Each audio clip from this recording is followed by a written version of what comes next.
Have you ever wondered if it's still possible to spend an entire week exploring a beautiful European capital without emptying your wallet? Most travelers rush to Paris, Rome, or Prague. But tucked away in the Baltic region is a city that's rich in history, packed with beautiful architecture, filled with cozy cafés, and surprisingly affordable. Welcome to Vilnius, Lithuania. I challenged myself to spend 7 days here on a budget of just $250, including accommodation, food, transportation, and sightseeing. Was it enough? Let's find out. The moment I arrived in Vilnius, I noticed something different. The city felt calm. There were no overwhelming crowds, no endless traffic jams, and no tourist traps on every corner. Instead, I found colorful streets, centuries-old churches, friendly locals, and one of Europe's largest and best-preserved medieval old towns. Even better, many of the city's top attractions are completely free. That already felt like a win. I checked into a budget hostel near the city center. A comfortable dorm bed cost me around $18 per night, while private rooms started around $35.45. After dropping off my backpack, I walked into the heart of Vilnius Old Town, a UNESCO World Heritage Site. Every street looked like a postcard.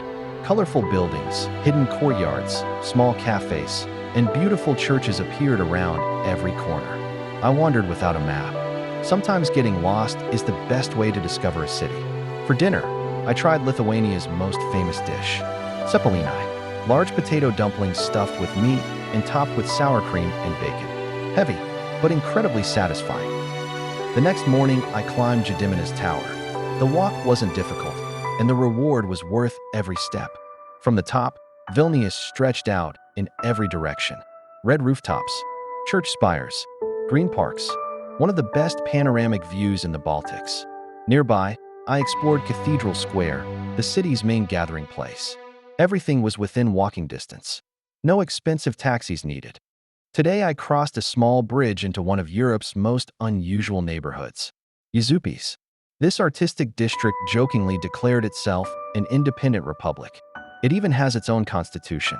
One article says, "Everyone has the right to be happy." Another says, "Everyone has the right to be unhappy." The streets were filled with sculptures, street art, galleries, and tiny cafes. It reminded me of a smaller, quieter version of Montmartre in Paris, but without the crowds. Vilnius has more than 40 churches. One of the most beautiful is the Church of St. Peter and St. Paul. From the outside, it looks simple. Inside, hundreds of intricate white sculptures decorate every surface. It's breathtaking. Later, I visited the Museum of Occupations and Freedom Fights, housed in the former KGB headquarters. The exhibits tell the difficult story of Lithuania during Soviet occupation. It was emotional, but important. One thing that surprised me was how green Vilnius is. I spent the morning walking through Bernardine Garden before hiking up Three Crosses Monument. The hill offers another spectacular view over the city, and it costs absolutely nothing. Sometimes the best experiences really are free. No trip is complete without eating like a local. Today I tried saltabarshii, the famous bright pink cold beet soup served with potatoes. Kibinai, flaky pastries stuffed with meat or vegetables. Kepta duona, crispy fried rye bread served with garlic. Lithuanian honey cake for dessert. The entire meal cost less than many fast food meals elsewhere in Europe. On my final day, I returned to my favorite streets in the old town.